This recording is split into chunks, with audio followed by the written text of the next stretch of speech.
Are you an ultimate Eagles football fan? Well, you're in the right place. Ready? This is Birds 365, hosted by the new Mac and Mac, Jody McDonald and John McMullen. Here we go!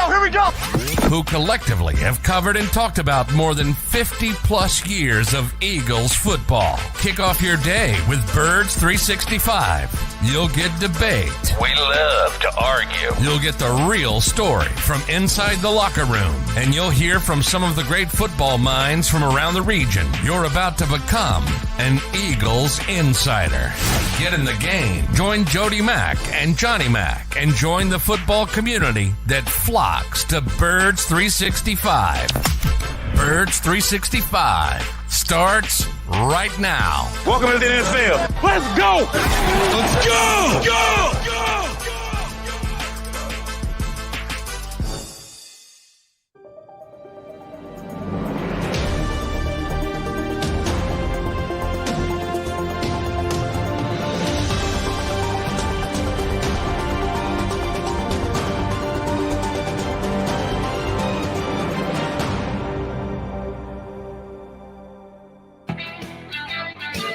And a good morning, Eagle Nation. Appreciate you're doing the early stream thing on a Football Friday with Mac and Mac. John McMullen and Jody McDonald will hang with you for the next 2 hours. Got a couple of good guests coming your way. One Eagle guy, one national guy. Mark Farzetta should jump aboard after he has his fifth cup of coffee after doing the Farzy show and talk some birds with us. And then Eric at home from NFL.com is going to come on a little bit later. Johnny Mac, here's where I want to start today. And you were part of the media availability of the veteran guys this past week. And we parsed out why those guys, and do they just want to get it out of the way? They got to do one time during the preseason. Are those the Eagles' first choices? Do a bunch of guys turn them down? You don't really know. But you know who you get after the fact. One thing that they were all asked about, and it was a good job by you and your fellow Eagle beat mates, was about, quote unquote, the Super Bowl hangover. Is it a real thing? We can certainly look at the trend of how many teams that have gone to the Super Bowl and lost had the chance to come back. But the term is Super Bowl hangover. I would think it would be more so for the winning team than the losing team, wouldn't you? I think it's both, but I think there are different reasons for both. I think most of it is, you're playing longer, right? You don't have as much time. Everybody else has a head start. There's always significant attrition in the NFL for every team. There's so much turnover in the free agency era, but generally even more for Super Bowl teams because people want their players, want their coaches, and we've seen that with the Eagles, twice now in 6 years. That's what happens. So I think some of it's common sense. It's just really hard to do, to climb the mountain, and then you're behind the 8 ball. You're sort of giving everybody else a 10-yard head start if it's a race. And that doesn't matter with the bad teams, but with the good teams, it matters a little bit. So I think part of it is just that. And then the human nature aspect is you're like, I've been talking about this for a while, that sort of Linval, Joseph, and Dominic and Sue, I coined it the mercenary market. I think the Eagles may have tapped into something. And then I saw yesterday, Chris Harris says, you know what? I don't want to go to training camp. I want to sit back, the cornerback, the old Broncos quarterback, and see who's going to be a contender and maybe pick a spot. And I'm not surprised that's happening for guys, again, who've made a lot of money. They don't need the money. They don't need the grind, but, they keep themselves in shape and they can do it. And people still find them valuable. I think it makes sense for those particular, very small window of players, but right. Those That's players. what I was going to say. Yeah, your point is dead on. it's right and it's accurate and maybe something that we see more often going forward, that doesn't have anything to do with the question I asked about Super Bowl hangover. No, I'm saying, but all these factors in the human nature aspect of it, the fact that good teams didn't go through what you went through, the Super Bowl aspect of it, the fact that players, for whatever reason, and I remember the Cowboys back, the great Cowboys teams of Jimmy Johnson and, Troy Aikman, Emmitt Smith, Michael Irvin, all the great players they had, the offensive linemen, Eric Williams, Larry Allen, Nate Newton, and guys are signing Alvin Harper to these massive deals for the time, Dixon Edwards for these massive. Those are good players, but because they were around superstar players, they get this elevation. I think the Eagles kind of went through that with the Javon Hargraves of the world and the CJ Gardner-Johnsons of the world, and the Marcus Epps of the world. People like good players, not great players, good players, but people pick you apart. So I think all these things factor into it. And then I was getting to the human nature aspect of it. It's tough to say, man, we made it to the pinnacle. We're about to grab the flag and we get pushed off and you got to start again. And you just kind of sigh and say, oh, let's do it again. And some guys take that as a challenge and a chip on their shoulder. And some guys say, woe is me. And everybody's different. And for the champions, it's like, we did that. All right, we got the money in the bank. We don't have to worry about it. Certain guys are driven and they want to win again and again and again. And other guys are like what I just said and said, well, I got my ring. Not that big of a deal anymore. So I think it's all of that. The big giant cocktail. I understand it much more from the winning team's point of view, resting on their laurels. You did what 31 other teams tried, and they didn't get it done, and you got it done, and you're puffing your chest out a little bit, and maybe you're enjoying your off season a little bit more. I used to talk about it all the time in baseball with the teams winning the World Series. They go on the quote-unquote rubber chicken circuit. Banquets, dinners, everybody wants to have you to celebrate. That I can understand. That's a part of human nature that I think I may fall prey to. If it were me, I'd see myself going, oh, shoot, I'm 5 pounds heavier than I was that I ended last season on and didn't even notice it until I got on this scale, which, oh, by the way, I haven't stepped on it for 2 months because I've been enjoying myself after a championship lap. That I get. The whole woe is us, almost got there, so close, and yet, no, I would think the guys would be more driven. If you get, you're almost tasting it. If you suck, if you're 4-13, I don't know that I'm as driven as if I am if I'm 14-3 and I was 8 seconds away from winning a Super Bowl. That would seem to me the perfect opportunity to be hungrier than you were in the season where you just missed by this much. I get it more from the winning side than I do the losing side. It's not a monolith. It's 90 different guys, and many of those guys are, well, they're not at 90 yet, 86. A lot of them weren't even involved. Number one, you have such turnover, as I said. You have all this attrition, and then you have different personalities. Like we start with number one, right? Not everybody's like Jalen Hurts. I'm pretty confident he's going to be driven. I'm pretty confident of that. I'm pretty confident a lot of guys are going to be driven. I'm not as confident in other guys.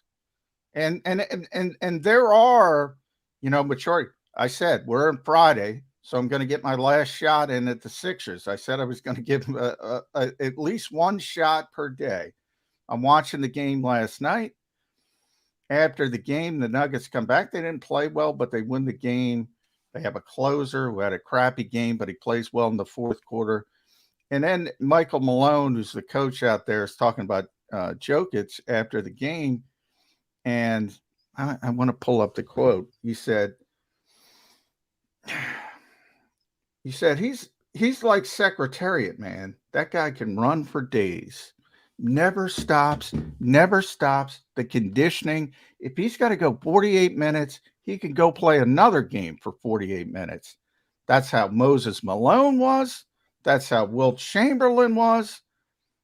Unbelievable conditioning. Wilt played more minutes than there was in an NBA season once because he never left the floor.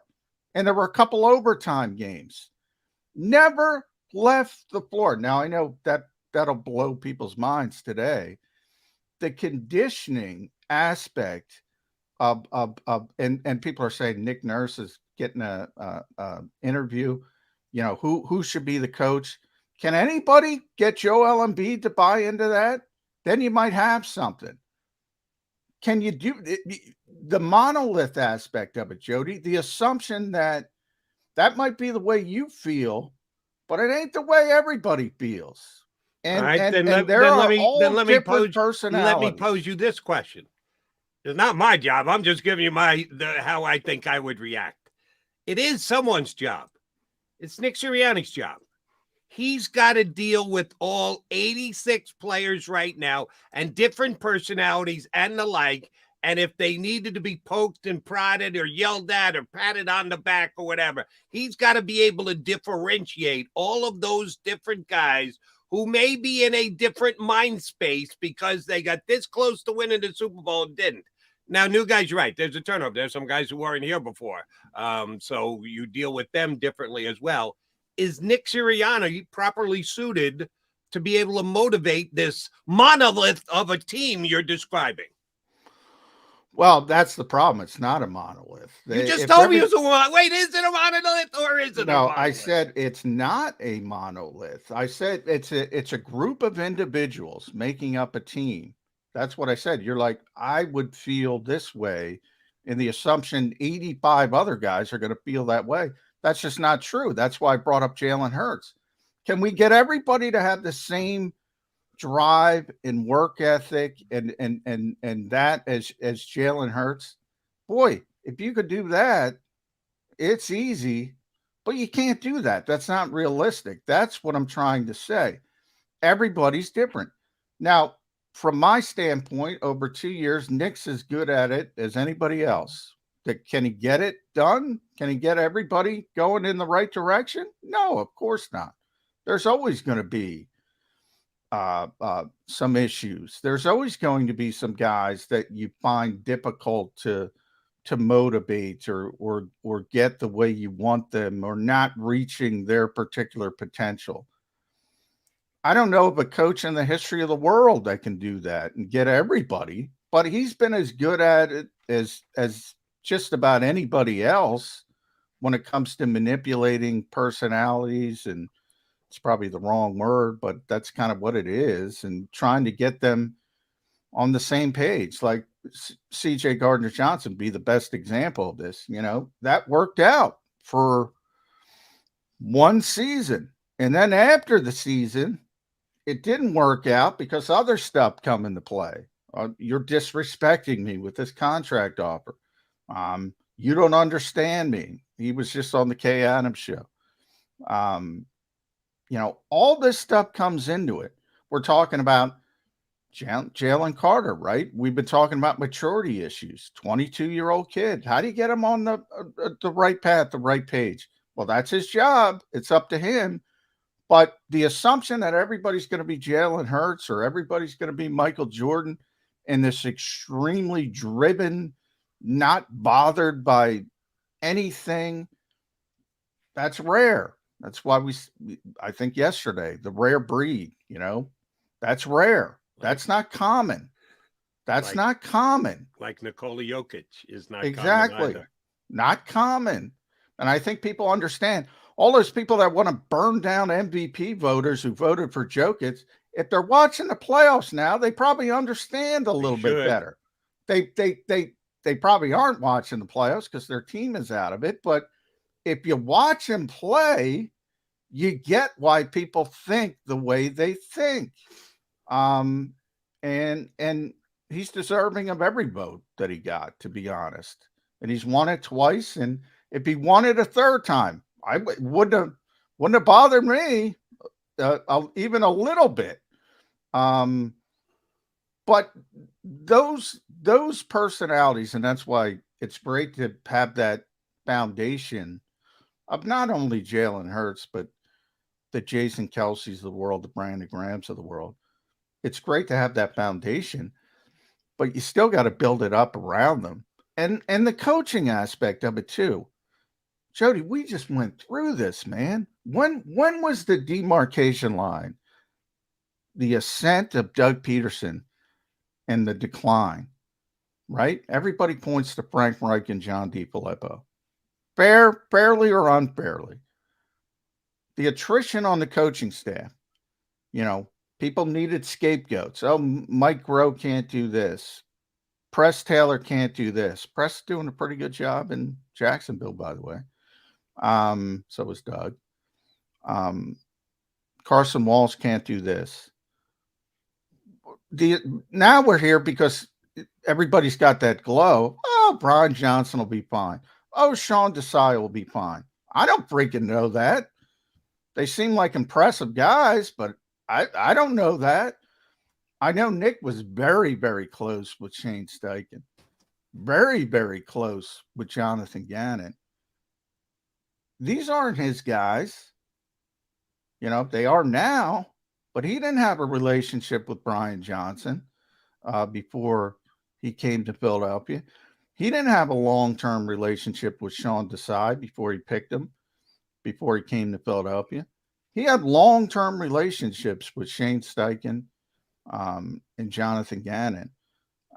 I'm just saying, the people glossing over that after going through what we just went through with Doug Peterson, that to me might be the most underreported story of the offseason. There's going to be hiccups when it comes to that. That is something we'll certainly be talking about leading up to the season as we get some nice little calisthenics in. What are they doing this week, John, actually? Tip drills other than shooting free throws and competing in little fun games. They throw the football around. They do some drills. They're on the field doing some mainly conditioning and stuff like that. But you throw the football. They showed the videos. Everybody get you. Oh, AJ, Jalen's throwing it to AJ. Exciting stuff. Yeah, it's huge in May. So, we're getting some football action, but the losses and how the Eagles deal with them is going to be just as big a part as any drill that they do in May. That's for damn sure. So we're here for the next hour and change on Birds 365. I see Mark Farzetta in our green room and ready to rock and roll and hop on with us. Hope you enjoyed the Farzy show this morning. We're going to hold them to the Eagles. We're not going to let them drift off into Sixer talk with us. Mark Farzetta up next here on Birds 365. Do you stream on a Roku, Fire Stick, Google TV, or Apple TV? Now you can watch 6ABC 24/7 with the 6ABC Philadelphia streaming app. And the big story on Action News? Search 6ABC Philadelphia and start streaming today. Go to get your game on. Go for the beers. Go for the cheers. Go for the hit and the hits. Go for the stakes and the stakes. Go to get your parlay on. Go to get your party on. Go for the scene. Go for the screens. Go for the gallery. Go for the win. Go to Ocean. Visit theoceanac.com to plan your visit. The greatest fans on earth. It's a bold statement, but would you expect anything less from Philadelphia? 58 years of heartache creates a toughness, a grit, a resolve not found in most. Sure, our prayers were answered, but now that we've had a taste, we're looking for more. Pondley Hockey, official partner of the Philadelphia Eagles.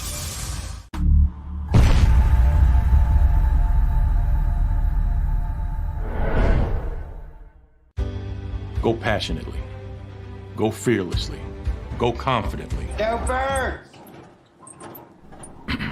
Go confidently towards your goals with First Trust, Philly's hometown bank for nearly 90 years, and the official bank of the Philadelphia Eagles. We're focused on getting you over the goal line. So go with conviction.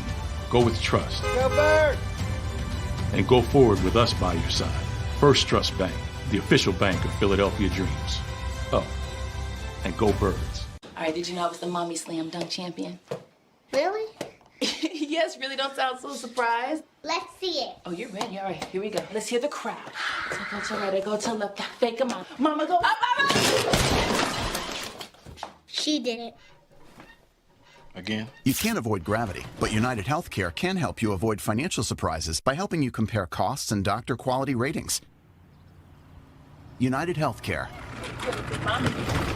Uh-huh.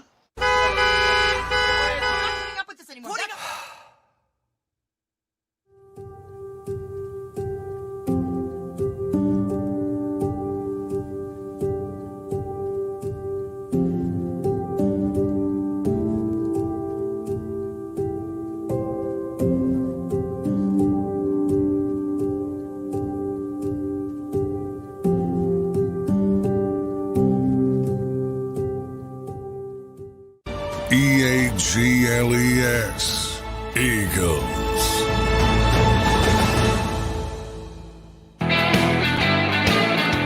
You got John McMullen and Jody McDonald, and there is another follically challenged individual. He's another JAKIB buddy. We've got our buddy Mark Farzetta from the Farzy Show hopping aboard with us here on Birds 365. He always makes me jealous because he's got better color than either McMullen or I. That good Italian That's something. Blood. That's something. Good Italian blood he's got rolling through him. Yeah. White hair. White. White hair. It's coming. It's coming, boys. Yeah, you got about 20 years to catch up on that one, Farzy. I want to ask you the question I just asked Johnny Mac. Get your take on it. All right. Nick Sirianni has a different task coming into this season. His first year taking over the Eagles, he's inheriting a 4-11 team, 4-11-1.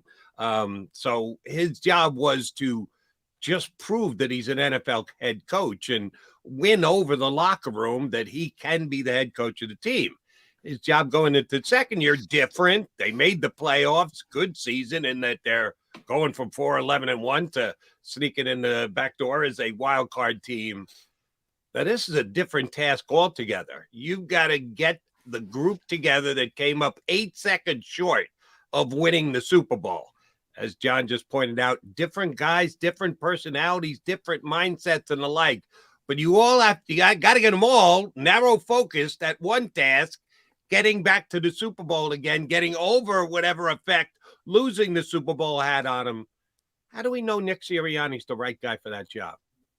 Well, I mean, you got to look at the evidence that's in front of you right now, and the evidence is the maturation of Nick Sirianni, and so far he is built on, albeit brief, every year he has been here. And I think the biggest hurdle to get over is to prove whether or not you belong as an NFL head coach. And I think he did that with flying colors in his first year, including realizing that he might have too much on his own plate and handing over play calling to Shane Steichen, making sure that Jonathan Gannon had pretty much final say over the defensive matters and the strategy they were going to have there.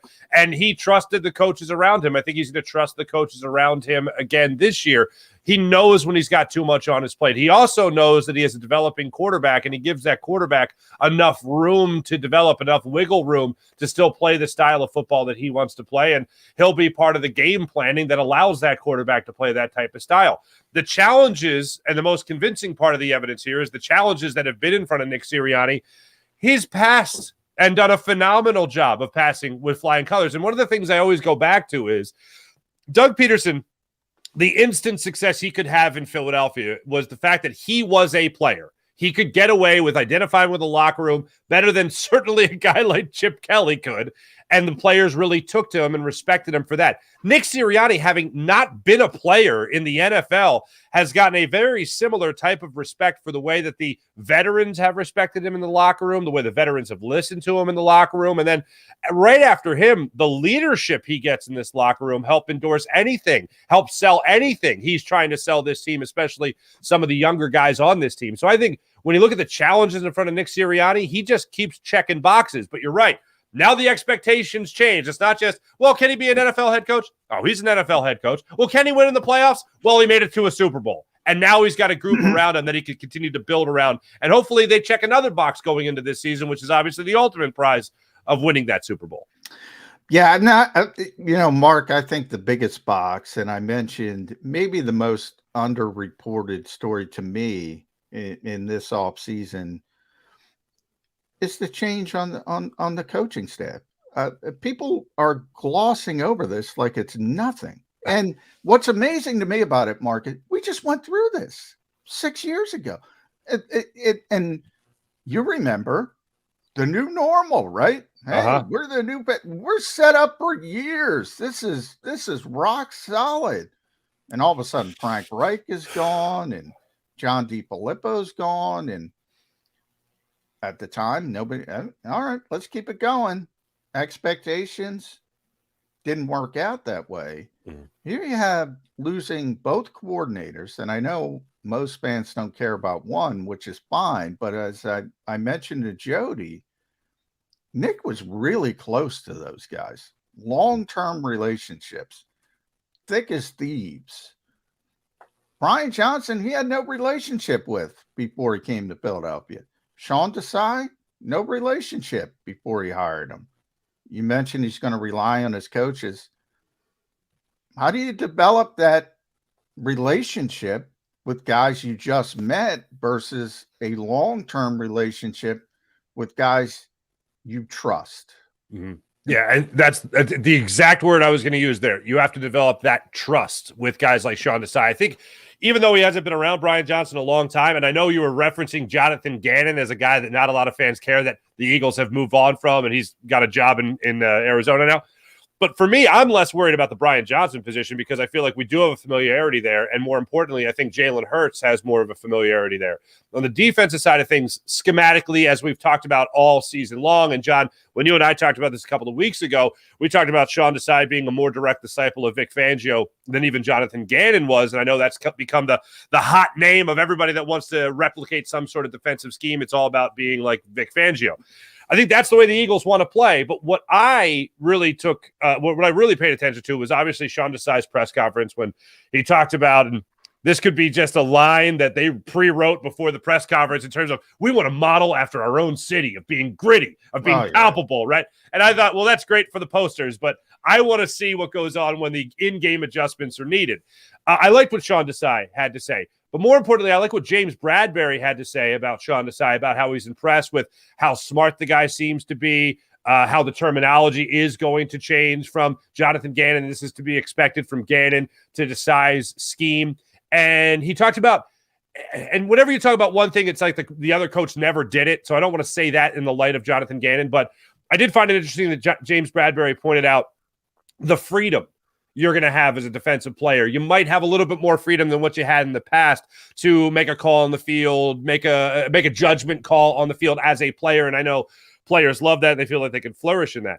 But as far as the trust factor goes with Nick Sirianni and his two new coordinators, I think it's going to come down to the players. And I think one thing Nick Sirianni has done a phenomenal job with is listening to his players. And the reason I'm not as concerned about the overall coaching changes when it comes to the assistants on this squad as it would have been in, say, 2018, going into the 2018 season, is I think so much relied on the mentality of Carson Wentz responding to changes on the offensive side of the field that I think you were on thin ice. We didn't know we were on thin ice at the time, but I think we've later found out just how thin that ice was, where John DiFilippo was the guy that was supposed to really put reins on Carson Wentz and really control Carson Wentz and really be able to be the tough coach in the room. And Frank Reich was supposed to be the quarterback whisperer in that regard, and he moved on. I don't think Jalen Hurts is not that same guy. Jalen Hurts, as I joke about it all the time, but it's half kidding, he's on mental steroids with the way that he can, just how strong his mentality is. And I don't think he's a guy that a coaching change, an offensive coordinator change, a new quarterback coach, I don't think that's anything that's going to rattle him in any similar way that Carson Wentz was rattled in a similar situation. Fawzi, I like yours and John's use of the word trust. Trust is going to be very important. And we know full well that Jalen Hurts trusts his new offensive coordinator. He's known him since he was, 5 years old? Yeah. His father will give him a tongue lashing if he doesn't do right by Coach Johnson. But here's the one thing I'm not sure I trust yet. Can Brian Johnson call plays like Shane Steichen called plays? Because Shane Steichen was really good. John's thrown the term a couple times already today, underrated story. That's the most underrated story for me. How good Shane Steichen was and how great a feel he had at calling plays. Why do we think Brian Johnson can be in the same neighborhood as Shane Steichen in that aspect? I agree with you guys entirely. It's a great story. It's a great question that we haven't kicked around enough. When I have thought about it, my confidence in the idea that Brian Johnson will be successful as a play caller is that when you move on from a play caller that was as good as Shane Steichen, that just got a head coaching job, and you have a head coach that's from the offensive side of the field, obviously, he has an opportunity to take back play calling. If you're going to change, you have an opportunity to take it back. He chose to not take it back. He looked at Brian Johnson and fully knowing that he doesn't want to have to call plays. So he wants to be able to put in somebody that he can have confidence in. And I know Nick Sirianni, we all know Nick Sirianni has, he'll be making the game plan. And he said even last year when he made it official going into, I think it was training camp, saying that Shane Steichen was going to be the play caller. They'll be sitting down together game planning. But as far as play to play, Shane Steichen had that responsibility. If Nick Sirianni had the opportunity to take it back and felt like Brian Johnson couldn't do it, he had the opportunity right there to take back play calling. He decided not to do it because he has that confidence in Brian Johnson. That, for me, being that it was such a good decision by Nick Sirianni last year, and even in 2 years ago towards the end of the season when he handed it over to Shane Steichen, if he has that same type of confidence in this offensive coordinator, that's pretty much all the confidence I need at this point, having not seen it myself, that he'll be able to call plays similarly to Shane Steichen, and that Nick Sirianni will put him throughout the week in a position to have success come Sunday. That's a good point, Mark, because I got to be honest. I was expecting not Nick to say, I'm going to call plays right away, but I was expecting it to go, well, we'll see, go throughout the offseason, go throughout the summer. We're the bare reason you've heard Nick say in the past, I want to breed some uncertainty for opponents. Mm-hmm. I thought for just that reason, he'd keep it under his hat, like he's going to play call. Well, we don't know, the Eagles CIA level stuff. Oh, sure. And he was like, nope, Brian's going to call plays. I think we were all shocked. It was right away. I agree with you. So that is a really positive aspect of that. But then, I start to get my contrarian nature on. Oh, yeah. I say, he can change that in week 1. You have a bad game, you can change that in week 2. I still think it comes down to it's really, really difficult in this league. And I go back to my original point. You win a Super Bowl in the case of 52, and you have all this attrition. Not only on the roster, but the staff. We've seen it in the personnel department. You do a Xerox copy, right? It's a little bit worse each time. A little bit worse as you go and you try to copy it. It's a little bit less clear. Am I being too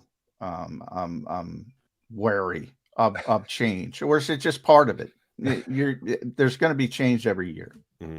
Yeah. Well, first off, Jody knows the old WIP timesheet would get a little bit more crooked every time it was printed over and over again when you had to fill that out. But that's what my mind goes to. But yeah, I feel like the thing that I go back to is it's not just Nick Sirianni and the fact that he can relate so well to these players and he's such a good leader.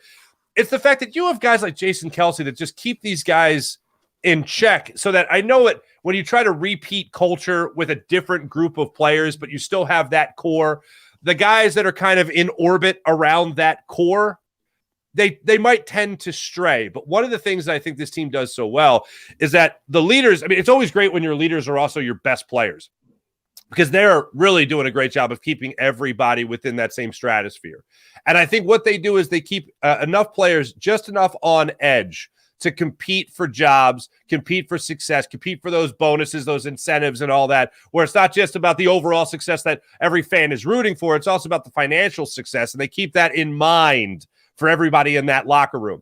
So for me, I think what keeps everybody together and keeps everybody in line and keeps that Xerox copy as little different as possible, as close to the original as possible, the way to put it, is the fact that you have such great leadership. And it's a really incredible thing and I watched some other press conferences from around the league. There is no team that gets the buzzword culture mentioned more than the Philadelphia Eagles.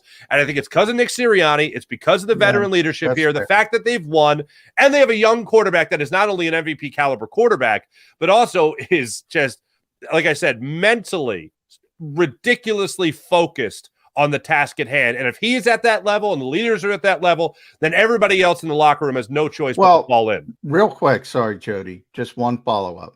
How important then is the start to the season, Mark? Because if they struggle against teams they're supposed to beat, because that's the soft part of the schedule, right?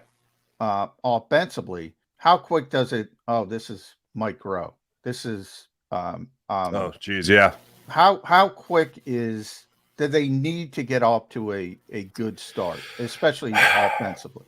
Well, first off, thanks NFL for 2 games in the first 4 days. That's cool. Yeah. Don't whine. Don't be a whiner. They're a conference champion. That's ridiculous. When I saw that in the schedule, I thought, what the hell are they doing? But anyway. Are the Vikings playing 2 games in 4 days too? The Vikings deserve the same respect the Philadelphia Eagles do, Jody. Well, they're going on the road. They only won one last game. Did they play in a Super Bowl? Did they play in a Super Bowl?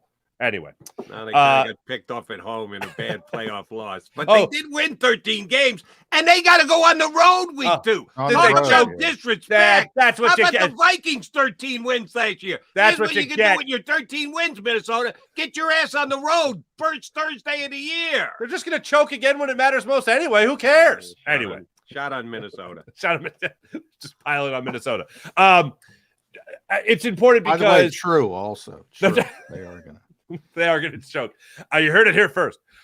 As far as starting out, I mean, we all know what city we're in. We all know our fan base. I will say this. I think it's really difficult to throw shade at the mental toughness of this team as a whole. And yes, there will be people that are thinking Rome is burning when they start out. If they start out slowly, if they start out and they're not playing well at all, and they don't look like they're in sync, and your linebacking core is more exposed than it's ever been, and that's saying something in this city. And your safety positions, you still have big question marks as to who your safeties really are and whether or not they're good enough to play that position, whether or not your cornerbacks are getting older. And I know they came off a phenomenal year, this entire secondary, phenomenal year. So there are questions that are out there. And I think those questions will only get highlighted. I think most of them are on the defensive side of the ball. But if this team is losing, I think it's going to be because the defense and their personnel might not be up to par. And with that, we'll become questioning Sean Desai and whether or not he's good enough to be a defensive coordinator. So I think a lot of it's going to be focused in that regard. But yeah, let's not act like in the first couple of weeks of the season, our hands won't be hovering over the panic button if this thing starts off, 1-4, 1-5, or God forbid, 0-3 even, where we'll be. But I don't think that's going to be the case. But in this hypothetical, if it does, we'll be the city will be ready to burn. All right, then I'm going to flip you on your hypothetical. All right. Let's say that is what happens. Yeah. That most of us have the Eagles 5-0, if at worst 4-1 to start the season. Let's say they're 3-2 after opening up against a beatable lot of teams. Okay. We know what Nick Sirianni did in his first year. He said, maybe I need to back off a little bit. Shane, here's the play sheet. We're going to work it up all week. We're going to collaborative effort this thing. But in the actual game, I need to take a step back. I trust you. Here's the play sheet. I'm going to become a CEO coach like John McMullen suggests I should, and that's how I'm going to run my team. And you can attribute however much success to that as you want, but the season did seem to turn right at about that time. So I think there was a pretty good amount charged to it. Let's say get out 3-2.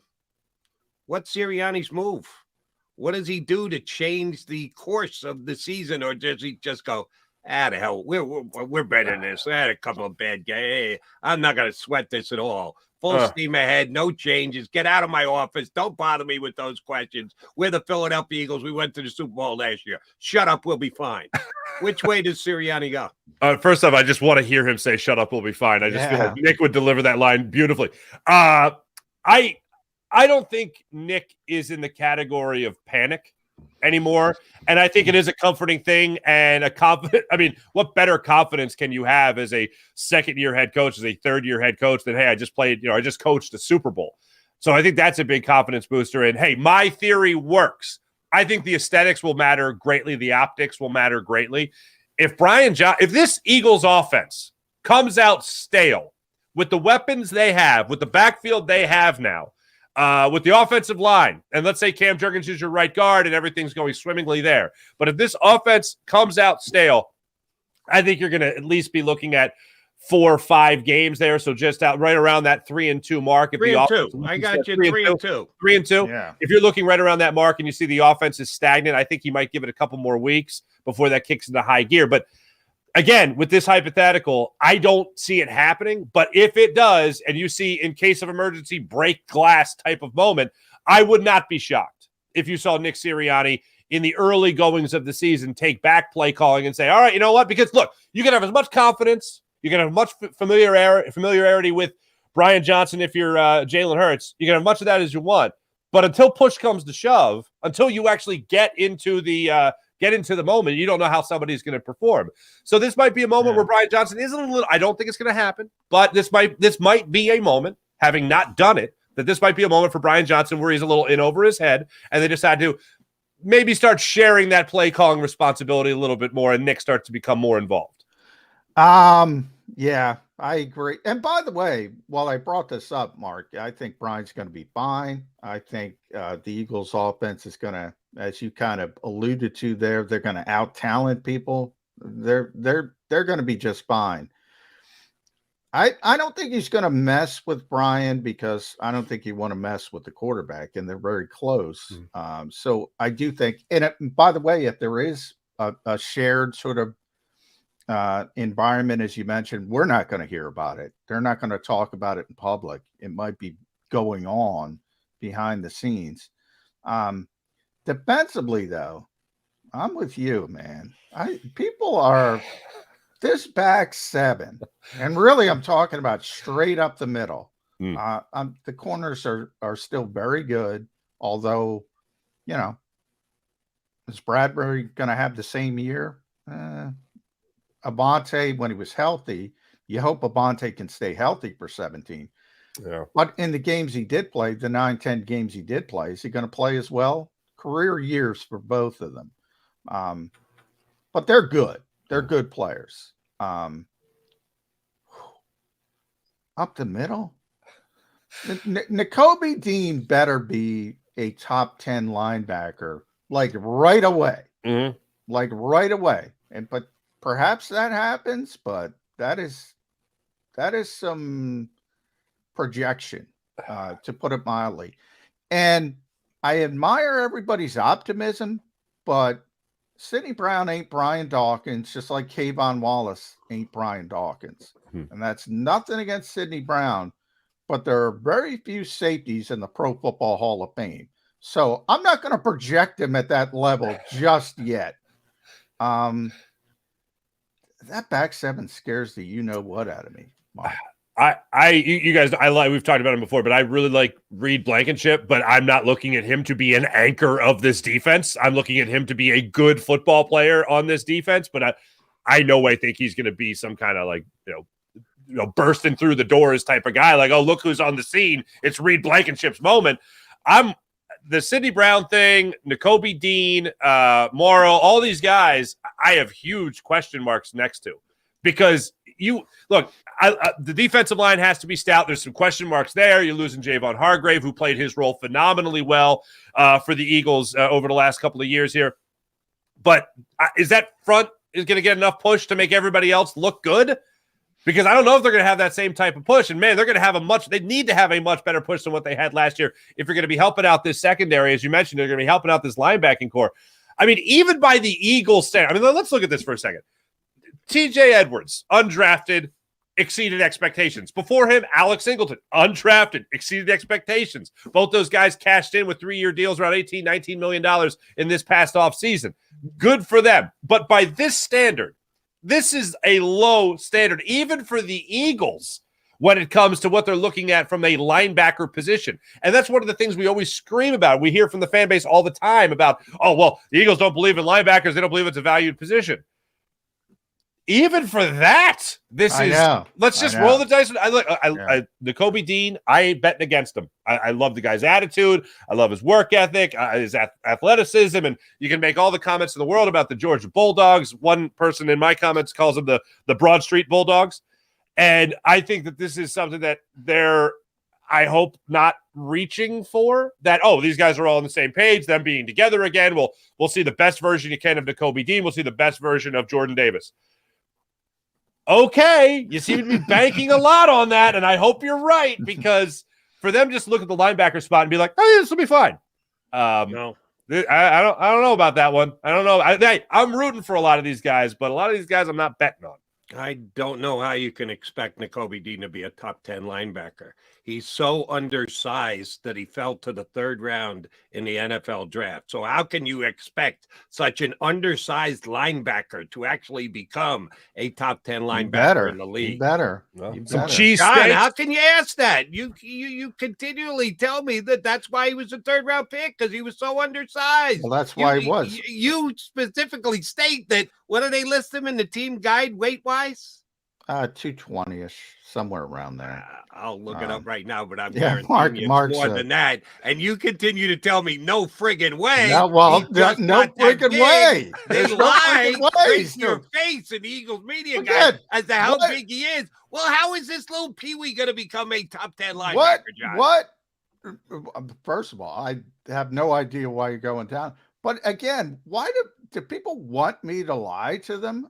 He's not. I'm not asking you to lie. I'm asking you. He's not more than. And I'm being unfair to you because I'm asking you to explain an overall thought process. But you oftentimes buy into it.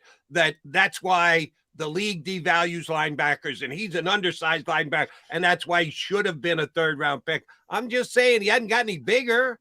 So how can you now expect him to be a top 10 linebacker? He's so undersized. The reason he is a third-round pick, there's three reasons. One, there were some injury concerns. Two, he's undersized. Three, he's not the best athlete from an NFL standard for the position.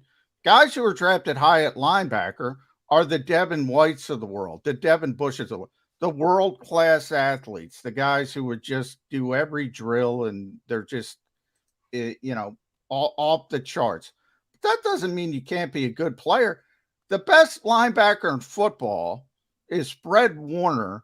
He was a third-round pick, 70th overall, somewhere in that range. He was a third-round pick.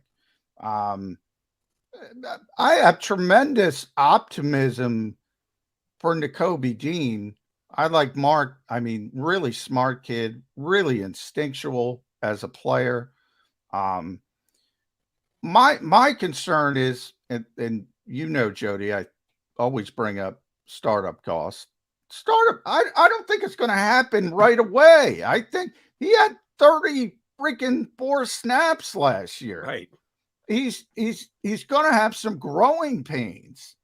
If he does become Fred Warner right away, great. I'll say, man, that's amazing. But I'll say it's amazing because I expect all young players to have some hiccups.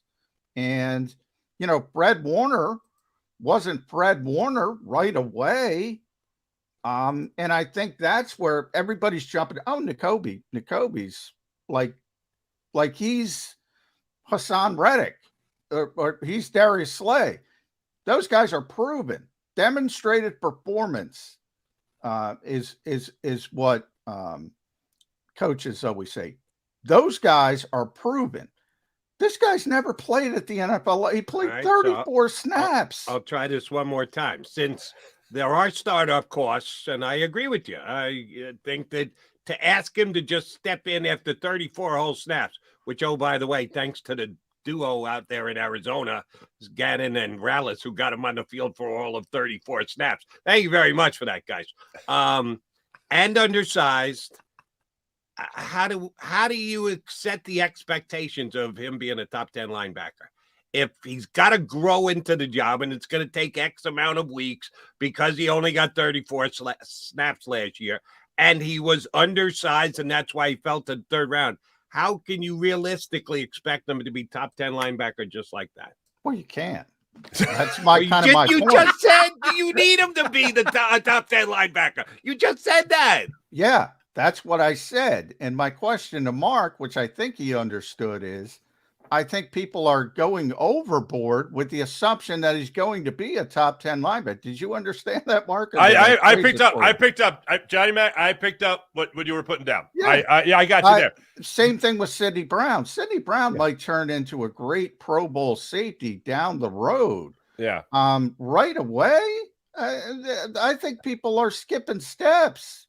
My point. I think another way to illustrate it is if you let's just make it a broader statement. Like if you're talking about a bad football team and everyone knows they're a bad football team, all of a sudden you put Patrick Mahomes on that team. Like you need a quarterback or you need a mediocre quarterback to play well above his threshold. That's at least the expectation for the year. In order for that, in this case, in this argument with Nakobe Dean, you need Nakobe Dean to be a Pro Bowl caliber linebacker to get close to the status you were last year as a defense. And I'm saying that's what you might need from him, but I'm not saying it's likely that it happens. All right. Well, then, I think that's let me lock both of you in. Maybe I either didn't hear or understand your response, or maybe I put it wrong. So let me try and be more direct. First, Mark Farzetta, then John McMullen. Do you believe Nakobe Dean will be a top 10 linebacker at the end of his rookie year? No. No. No. You don't think either one of you think he's capable of doing that? No. Okay. I like I said, I'm rooting for the guy. I'm not betting on him when it comes to that regard, but I think a more fair threshold is, can he even get to TJ Edwards level from last year? Like, give me that level. By the way, let's go beyond that. TJ Edwards level was top 10 linebacker. TJ Edwards was a top 10 linebacker. So if you need to get to that level, that's you're setting the bar pretty high for a guy who got 30 some odd snaps under his belt. John, right? And McMullen. Well, PFF had him at number 6. So he was a very good player. Do you want him to get to that level? That's top 10. That's top 6, buddy. I don't think of TJ Edwards in that regard. If that's where PFF had him, good for him. And I'm not saying he's terrible. But here's the thing. I think, and I can't speak for Mark, but I think people think, not everyone, but they like splash plays, right? Sure. You gotta have interceptions. You gotta have tackles for losses. If you're just doing your job, that's what PFF is about. Like, did you do your job on this particular play? Right. Then you get a positive mark, and that accumulates over 17 games. But you don't have that splashiness, and everybody wants that splashiness. I think Nakobe has a chance to be a far splashier player. And again, this is projection down the road. In 2-3 years, I think he's got a chance to be a really good player. But I think it's too much to ask. And by the way, they list him at 231, 5'11" to 231. Who'd we have Neil Stratton on? So many fans take these numbers as gospel. And, they were trying to say, oh, Kyler Murray's close to 6 foot. No, he's not. No, he's not even close. He's closer to 5'8". He was talking about Young. Bryce Young as well. Not 6 foot. They don't even go there. Yeah, they fudged those numbers. I hate to break it to you. Yeah. At times. He's very instinctual, very good, very high upside. I love his upside. I just think people are skipping steps. I really do.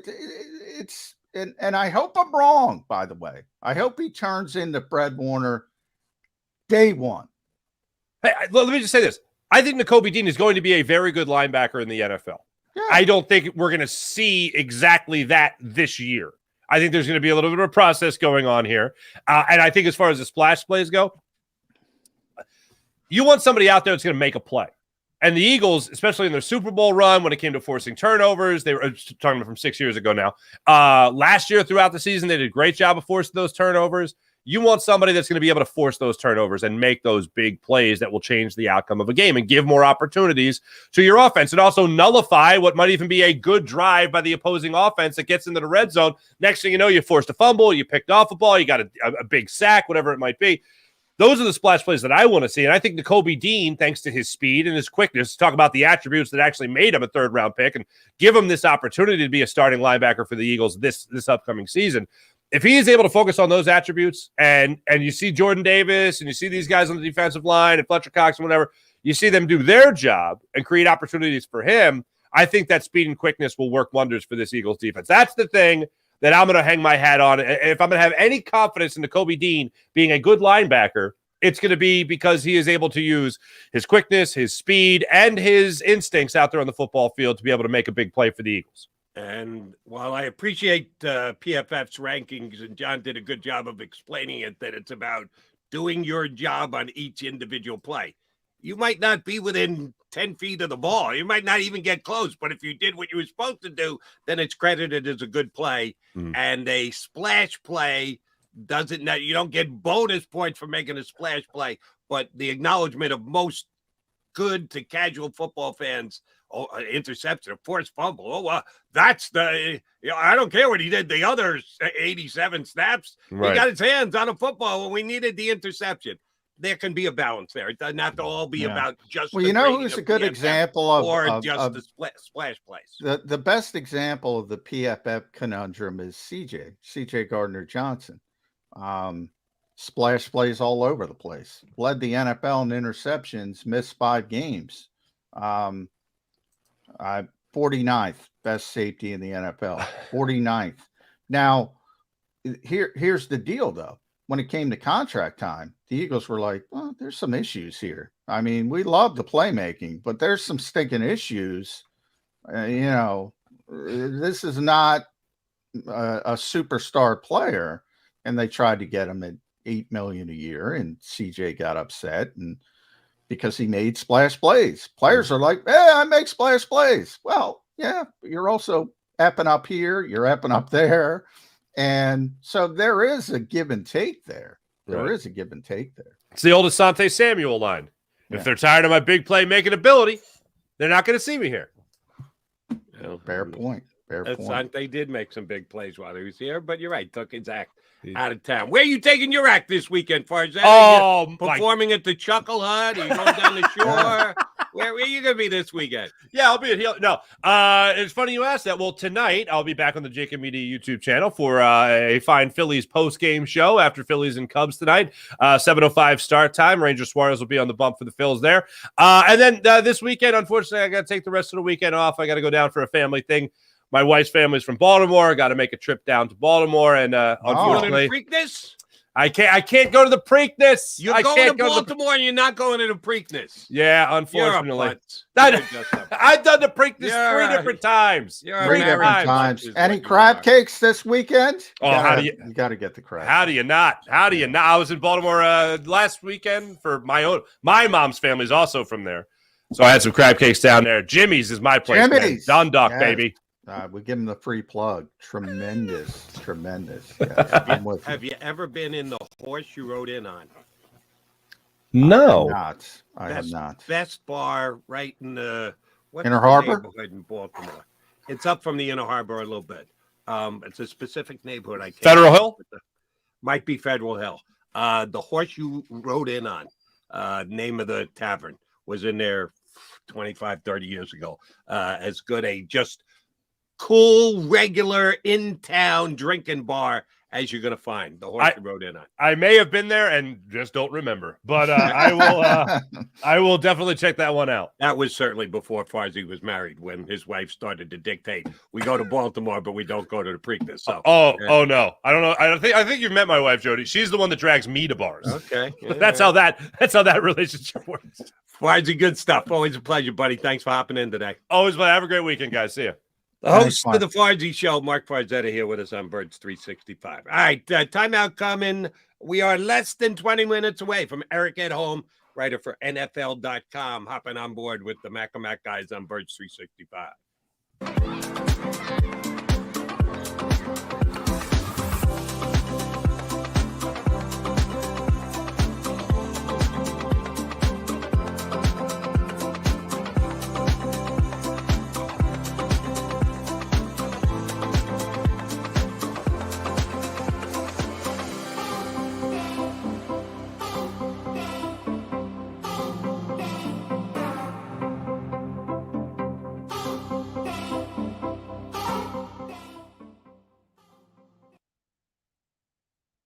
Heading down the shore.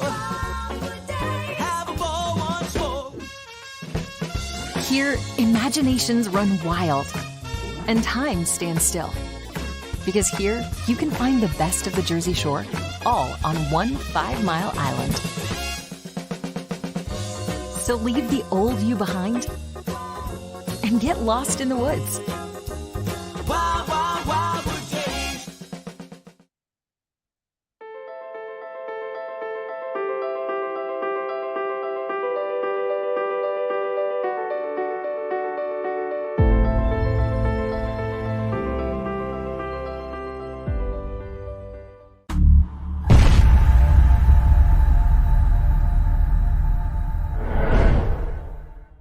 Score and save at Southeastern PA and Delaware with Colony Pools this football season, and let the experts close your pool with a custom Merlin safety cover in green for the birds. And if you join our Winter Watch team, we'll give you another 20% off, and Colony Pools will handle it all. Keep your tiles on your pool, not in your pool. Fly with Colony right now, birds fans. Visit flywithcolony.com.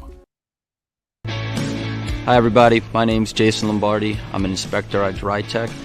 At DryTech we offer 3 major services, the first one being basement waterproofing, the second service we offer is foundation and structural repairs, and then the third service that we offer is mold remediation. If you feel you are having a waterproofing issue, give DryTech a call or check us out online.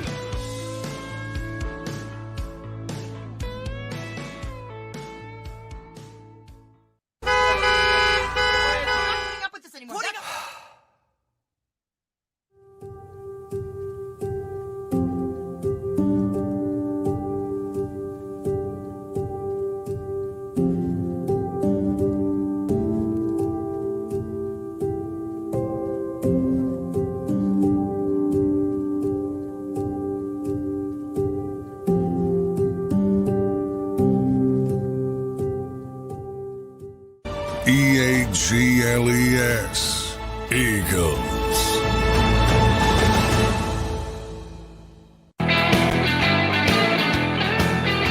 Mac guys here on Birds 365. Eric Edholm is going to join us about 15 minutes from now. All right, Johnny, I'm going to take a shot here, and it may be me just asking for an attack. Who was our guy last year? I apologize that I've forgotten, but maybe you should be thankful that I've forgotten exactly which of our streamers it was who took this stance, who got kind of ticked off at both of us, more so me than you, because I was everybody's ticked off, always ticked off. I was a little more outspoken about Jaquaski Tart, that we continued to question why he was on the team and what he could give them, if anything. And I remember reading responses on our stream here that he will be the best safety on the Eagles this year. When we were questioning. Well, I tried to warn him. I forget who the commenter was, but I've been saying that probably too much this week. But I do get. I'm always amazed. I think at times people want me to lie to them. Fans want me to lie to them, and I'm at practice every day, so I can see when Jaquaski Tart is not lining up with, forget the first team, the second team, every single day. He's not lining up with the first or second team. And then he left camp for a little while. That was a little bit of a story. Every single day, Jody. And I'm like, what? I don't know what to tell you. That's the reality of the situation. And it turned out magically to be true. Not that I'm a genius. It was self-evident that he was not taking to what the Eagles expected or what the Eagles wanted, and they moved on. It was the least surprising thing of the summer. And you said this a couple times during the offseason, and 99% of the time I agree with you. You can read between the lines with the contract that a free agent is given, that depending on how much money is guaranteed, you can kind of get a pretty good focus on what their chances are to make the team. Now they come out, and if you perform, they'll rethink. They'll give you the shot, but there is a leaning before the season ever started. And if I remember Jaquiski's contract, it kind of told you that he was going to have to win his way onto the team, which he didn't come close to doing. And of course, he was cut. But there was a guy who, on a daily basis, was taking shots at either me or you about how good Jaquiski Tartt's going to be. Well, I got a second guest, Twiz the Jigga. He's one of our frequent commenters on the stream, who just said he thinks Barnett's in for a big year. You know I'm going to have to comment on that, right, Johnny Mac? Much like Jaquiski Tartt, there is a real good chance that Derek Barnett does not play for the Philadelphia Eagles this year. After June 1st, John continues to tell us that's still a key date in the NFL. Yeah, you can release guys with designations after June 1st, but you only have so many of those, and you want to save them. You don't want to necessarily use them. You want to try and get to June 1st. Well, now we're within spitting distance of June 1st. So there's certainly going to be no movement with Derek Barnett this time. But after June 1st, where you can spread the cap hit, and oh, by the way, it's a pretty big cap hit for a guy who gave you nothing, absolutely nothing last year, and next to nothing the year before, and you still got a big cap hit on him because you've redone contracts and pushed money into the future, Howie. That's how Howie gets the magic that he gets done with his salary cap numbers. He pushes them off into future years. At some point, they're going to pay a price for Derek Barnett. Mark my words. I think there's a better chance. If I set the over-under number on sacks at 1.5, John, 1.5 sacks. So Derek Barnett would only have to get 2 sacks for the Philadelphia Eagles this year. You take an under or over? Under. Yeah, I don't think he's going to be here. Neither do I. They drafted Nolan Smith. I mean, again, I know there's some people saying, we'll play him at off-ball linebacker. That's not the plan. The plan is he's going to be an edge rusher. You have Hassan Reddick. You have Josh Sweat. You have Brandon Graham. You have Nolan Smith. It was very important for the Eagles to get that 4th edge rusher, as evidenced by they paid Derek Barnett. He tore his ACL. Then they traded for Robert Quinn. It didn't work. They really want that 4th edge rusher. Patrick Johnson didn't work out when he got his opportunity. So they want that player, but that player is Nolan Smith. Yep. Overall pick in the draft. So, yeah, I mean, the numbers don't look good now. We had this discussion. It's like 10, I don't know. I got to pull it up. 10 million dead money if you cut them now. But if you cut them. And oh, by the way, confirm for the people that what I just said is dead on accurate. A $10 million dead cap hit in the NFL. We took the biggest cap hit ever, was in excess of 35 with Carson Wentz. Yeah. So if you comp it to that, it's not that big a deal. But you were cutting your starting quarterback. You're cutting your 5th edge rusher, who's given you, how many sacks did Barnett get in 21? Like 4? Yeah, something in there. So a guy who's given you 4 sacks in the last 2 years, and you're taking a $10 million dead cap hit, that's not good. I'm sorry. There's no way you can spin that one. That means that you risked on a specific number of contracts, because this is a continuation from even his rookie deal that they just kept extending, pushing back and pushing back and pushing back. That's not good when you're taking a $10 million cap hit on a guy who you got very little out of. No, and that's why you wait to post June 1st, and the number comes down to just over 3 million. I pulled it up, 3.057 million. And then they're paying. What is it if they somehow lost their mind and cut them today before June 1st? Before June 1st, 10.27 million. Yeah, I think that's a pretty good reason to subscribe to the theory that he's not going to be around after June 1st. Yeah, 3.057. No, they don't have to cut him until they cut him. They can bring him to camp. It's not a guarantee. You know, injuries happen. Right, and he's not even that big a cap hit this year because, again, they pushed so much money into Well, the no, future. and the cap part isn't an issue. So what I'm trying to say is they can hold him if they want, and they can wait and say, well, is somebody going to want to trade for him and give us something for him? That's what I mean That's from true. that If perspective. Howie were to give up a 4th-round pick for Robert Quinn, maybe they can get something for Derek Barnett. Is Yeah, there I one mean, born every minute out there in the NFL? yeah, I do believe that he will not have a problem getting another opportunity.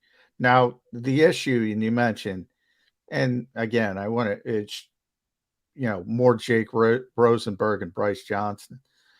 They're the contract guys, but you're paying essentially 1.977 in 2024, 2025, 2026, and 1.284 in 2027. That's sort of your hits for Derek Barnett in upcoming years, but those are all negligible. That's cost of doing business. They can move on.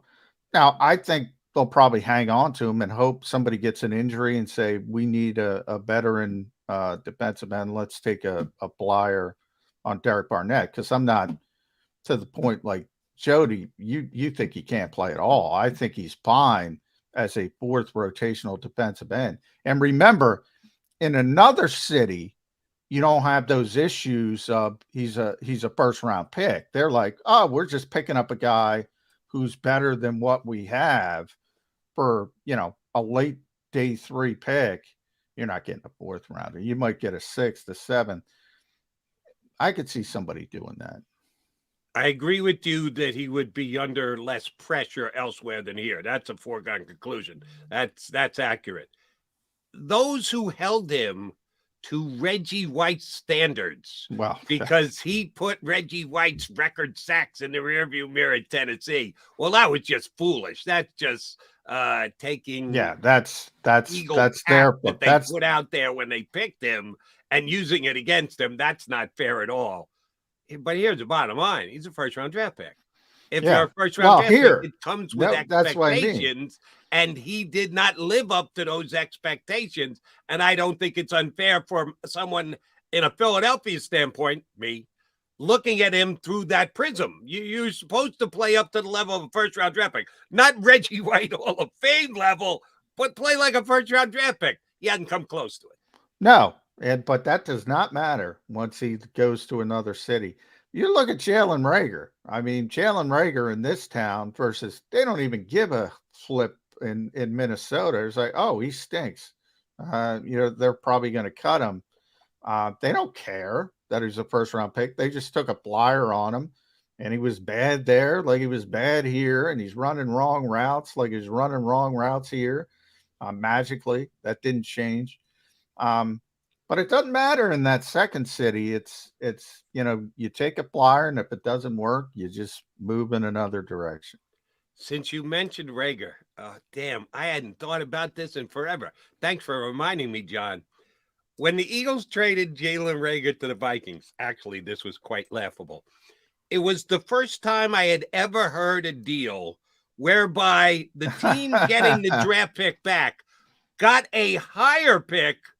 But if the player didn't live up to it, well, then it could drop to a lower pick. Yeah. Everywhere else they reported as the lower pick, but if he achieves these status, it advances to a higher pick. But the Eagles released it to put it out there as if they were getting the higher pick. And if I remember the numbers correctly, there was about a 0.0002% chance that they were going to get the higher of the 2 picks. That officially has happened, isn't it? Didn't that qualifier for the pick the Eagles were supposed to get? Didn't that already cash in or get determined? Do you remember? No, it did when the Vikings drafted the kid from Southern Cal. I can't think of his name. 1st-round pick, Jordan. Thank you, Jordan Addison. Essentially, that dream died. It wasn't going to matter anyway. But yeah, if he played, and I forget the number, but if he played like 60% of the snaps or some outrageous number, it could have been happening. It could have been a 4th-round pick. It wasn't happening before they drafted Addison, Now that they drafted Addison, there's no shot. So they basically got a 2023 7th round pick and a 2024. It'll be a 5th round pick, which is still pretty good for Jalen Reagor, to be honest. Agreed. But did they have to give a pick back in the deal too? I think it was Reagor and a pick for 2 picks, one of which was to be determined. If I remember correctly, I may be wrong about that. Yeah, I think it was just Reagor for 2 picks, 2023 7th, and the conditional. But you're right, that was the first time I also saw that. Ever seen he it got was traded for a announced, 4th round pick. But if he doesn't achieve this, that's exactly what's going to happen. It falls to a 5th round pick. Every other time I've seen it, I'll tell you, man, it can conditionally move up to a 4th. And you and I talk about this all the time, and we just talked about it with Barnett. When you got that tag on you, when you got that 1st round tag on you, it affects everybody. Forget about fans. Forget about media. It affects the teams. Like the Eagles are spending that like if it were a 3rd round pick who played pretty well and you traded him, even a 4th round pick, they would have said conditional 5th, moving up to 4th. They're trying to spin it because he was a failed 1st round pick. Correct. Man, it is that tag, like Terrell Edmonds here, the guy the Eagles signed. He got overdrafted. Solid player. But he got overdrafted as a 1st round pick. People were projecting him as a 3rd round pick, a 4th round pick, and all of a sudden he's a 1st round pick forever. And Pittsburgh fans got a pretty good player. Started like 70 games. Yeah. But he didn't look like a 1st round pick. And now he comes here. Nobody cares. But in addition to the general manager is judged off his 1st round picks, and the coaching staff knows that the general manager, and they're being guided to play a guy, use a guy because he's a 1st round pick. The other reason why it's legit is it's a capped league, John, and 1st round picks get paid more than 3rd round picks. And when they falter and don't get the job done, that's a tougher pill to swallow for everybody. I understand why it happens, and we got our buddy Eric Edholm. We got to get the break, but I understand why it happens. But if I'm an organization, look, and I made a mistake, I think the best way to handle a mistake is to admit a mistake and move on as quickly as possible. But that's easier said than done because, as I constantly mention, Howie Roseman has got a lot more rope to play with than the average GM. So an average GM can't just say, hey, I made a mistake with this 1st round pick. They're going to lose their jobs. Understood. And, oh, by the way, if Howie got 2 picks, even though they're day 3 picks, one's a 7th rounder, which is close to toss away, that's not bad because we all saw the fact that, Howie, you made a mistake. Good time to cut your losses. He actually did okay in what he got back from the Vikings for it. How impressive was Reagor last year for Minnesota? What were his stats? Yeah, not very good at all. He is John McMullen. I'm Jody McDonald. You got the Mac and Mac Birds 365. We're going national next from NFL.com. Eric Edholm going to jump in with us here on Birds 365. Weather forecasting is a team game. We rely on each other every day, updating the models and passing along new critical information. We have a team of 5 experienced meteorologists and a specialized weather producer, Paul. Say hi, Paul. Sometimes what I see in the model, Cecily could see something different. That's when we come together as a team to make our most accurate prediction. And all of this backed by more than 100 AccuWeather scientists. It's a team game. And we have the best team in town.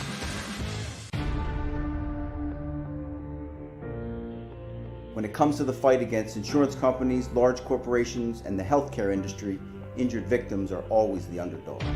But that doesn't worry us.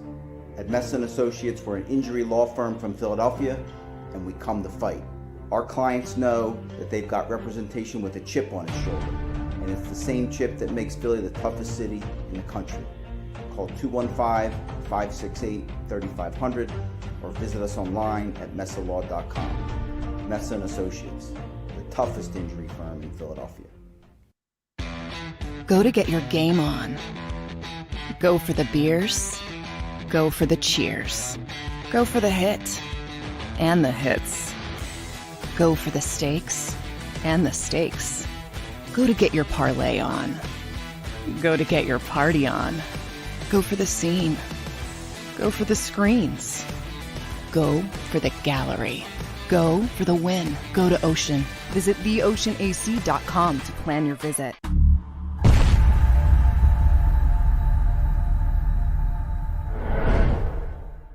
Celebrating the life of your loved one is what we do at Life Celebrations by Givenish. When the matriarch of the Dalloway family died suddenly at 82 years old, Life Celebrations by Givenish stepped in. They will make this the easiest thing that I know it's not easy, but they will make this as easy as possible. Life Celebrations by Givenish, customizing services as unique as the individual. I just know that my dad, who is in charge of everything, was not in charge of anything at that point when my mom passed. And again, just another shout out to this place for making it easy. Turning tragedy into a celebration of life, no matter how hard, is what we do at Life Celebrations by Givenish. Life Celebrations by Givenish, customizing services as unique as the individual. EAGLES, Eagles.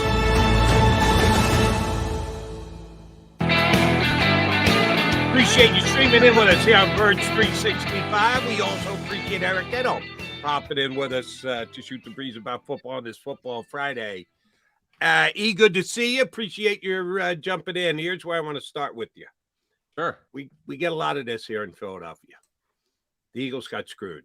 The NFL has got an issue with the Eagles. Eagles have to open the disgrace that the Eagles have to open up on the road after going to the Super Bowl. The NFL is maybe because it's New York and they want to protect those stinking Giants. Every single year we hear complaints about disrespect, and I'm sure they're getting it in other towns. We just deal with the Philadelphia aspect of it. Who, according to you, actually has a leg to stand on? Who got screwed by the NFL schedule? What team absolutely took it where the sun doesn't shine by the schedule makers up there in New York? You're going to be surprised when I say this, but it's actually the team the Eagles play in week 1, I believe, right? New England. I mean, I thought the Patriots schedule, first of all, we've known the opponents for months, so we've obviously had time to dissect who they're playing, and right, it's just a matter of the order and when the bye week comes. Logistics, I call it. We celebrate logistics. Beautiful way to sum it up. Everyone knows what you mean, right?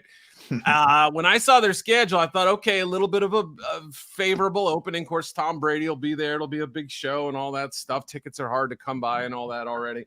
But I mean, I just look at their schedule and it's murder's row, one haymaker after another. And I knew who they were going to play. I knew it was a tough schedule. It was even harder than I imagined when I saw it. So I don't know if the Eagles got screwed. I do know that you'd like to think that a team that came within an eyelash of winning a Super Bowl could get a home opener, but I suspect by week 2, all that will be water under the bridge. Yeah. I mean, you could argue week 2, the home opener Thursday night, you're forcing a team to go on the road 4 days later. You're at home. And we all know how difficult to me, that's the easiest part of the schedule, week 2 for the Eagles. That's a gimme. Minnesota has come in here and collapsed in the past. They're not going to be able to deal with that situation. So from that standpoint, I say that's really, really good. I noticed as you're breaking down the 10 toughest schedules, you didn't even have the Eagles in the top 10. And I applaud you for that because you went a little bit deeper. I can't stand these strength of schedule things, Eric. They're not perfect. Yes. No. But, if you look at the context, and I think the Eagles got a little break from this perspective. I think the early part of their schedule is the soft part. They have a lot of change, a lot of attrition, not only with free agency, but on the coaching staff. Sure. And they get a chance to work out the kinks when the tough stuff comes later. I think that's a positive. I do too. I mean, if you think about it as, first of all, Vikings, the team they beat pretty handily last year. Early, I think maybe in the same slot, right? It was early in the home season. opener, yeah. Oh, that's what it was. Destroyed them. Yeah. So not only that, Patriots, I mean, even in the emotional environment, they still have a lot to prove. Yeah. You've got Mac Jones with a new coordinator. Game 3, we don't know who the Bucs starter is going to be. Let's say it's Baker Mayfield. I believe they have Commanders in week 4. Again, what's the situation there? I couldn't tell you. Sam Howell, Rams. Yeah, just it's. I think if they're not, New England will be tough at New England, as you mentioned, on the road. Same thing happened last year. They were at Detroit. Right. And that's a really tough environment to go on the road for any home opener. Yep. But if you can kind of out-talent New England, which they might, all of a sudden you can start talking about 5-0 until you get to Aaron Rodgers in the Jets, which might be a tough game. That's the first sort of milepost, I think you say, of the season. Not to say they couldn't, obviously they could lose the opener, could they lose to the Vikings? Of course they could, right? It was a 13-win team last year, right? I'm sure there's one other. I think the Commanders defense is pretty good. They beat them last year. So let's just say 4-1 or 5-0 at that first, kind of mile marker there, which is that Jets game in New York. That's going to be, I think, a real test. If it's anything worse than that, then we can throw up some red flags and get a little bit worried. Hey, what's going on? Is there an injury? Are there other factors? The coordinator's not settling in, But I would imagine that it would be, a pretty good sign. I think to be what do we say? 5 games? Yeah, 4-1 or 5-0 at that before that Jets game. And, oh, by the way, I think an underrated part of the Eagles' schedule is after that very difficult, borderline gauntlet run they have to go through in the middle of the season, finish out at home Giants, beat them 3 times last year. That's right. At home Arizona, the Jonathan Gannon Foo Fest returned to Philadelphia, and then at the Giants, who you own. You will have beaten them 4 times in 2 years. By the time we get to the last game of the season, if you're in a dogfight with San Francisco for the best overall record in the NFC, that's an easier finish than the 49ers have left. So, the whole Eagles have been disrespected by the schedule thing. Doesn't hold water. Agree on that front. All right, another Eagle/Philadelphia thing that John and I talk about from time to time. The fan base likes to get their hands, or at least wishes they get their hands, on every star disgruntled player out there. If the guy is not happy, why don't we get him? We can get him. We can put him. And I give them credit. They didn't do it this week with Davante Adams. He kind of came out and hinted that, I don't know about our offense. And his boy walked out of town to go be the quarterback of the Saints. Doesn't sound like Davante is thrilled to be a Raider after 12 months after he was so sold on going home to Las Vegas to play. The Eagles haven't gone there. Eagles fans, we could use him. He'd be a great 3 behind Devontae Smith and A.J. Brown with Davante Adams here in Philadelphia. What is going to happen out in Vegas? If he's not coming to Philly, which I don't think he is, they're just going to play it through this year and then figure it out thereafter. This is the problem with having a good general manager, right? You assume they can work their magic. Anybody. Every single time.